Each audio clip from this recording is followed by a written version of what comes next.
لیکن اس وقت تو پتا ہی نہیں تھا کہ اس میں کوئی سورس آف انکم بھی ہے, کچھ بھی نہیں پتا تھا اس بارے میں. تو اس وقت ہم نے جائز ہونے کا فتویٰ اسی وجہ سے دیا تھا کہ بھائی اس میں دونوں پہلو نکل رہے ہیں, لیکن جائز ہونے والے پہلو کو ترجیح دی جائے گی, کیونکہ اصل جو یوٹیوب سے آپ کو ارننگ ملتی ہے وہ پروڈکٹ کو پروموٹ کرنے کی ملتی ہے.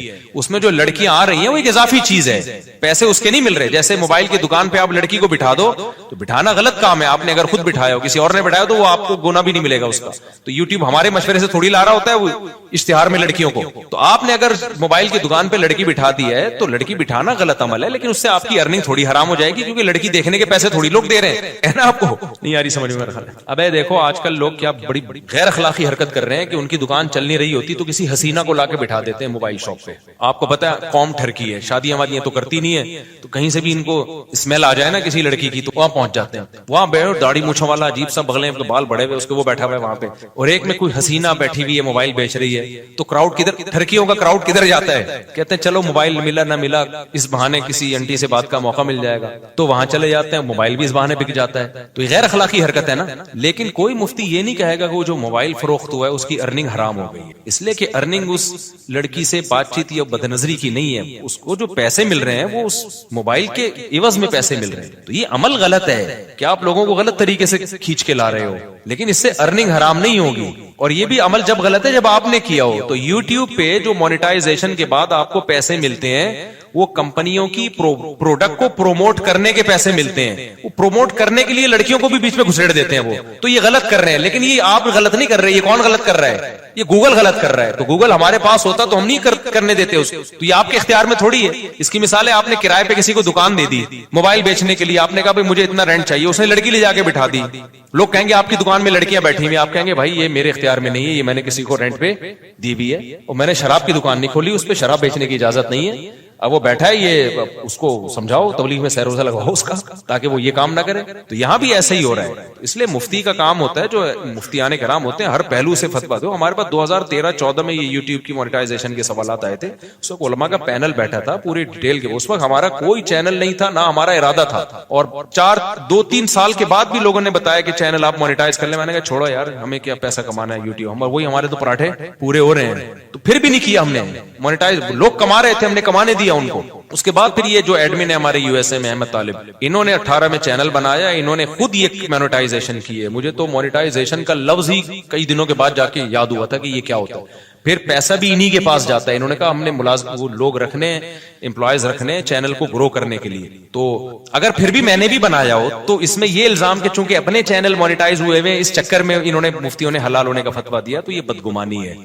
یعنی مولویوں کو کسی حال میں جو, اگر ہم حرام ہونے کا فتویٰ دیتے ہیں نا تو پتہ ہے لوگ کیا کہتے ہیں, اب یہ ان کو تو کیا, ان کے تو چارج, ان کے تو نکاح پڑھا کے پیسے آ رہے ہیں نا, ان کے تو ہدیے نذرانے مل رہے ہیں, قوم جائے بھاڑ میں, ان کو بس حلال حرام کی.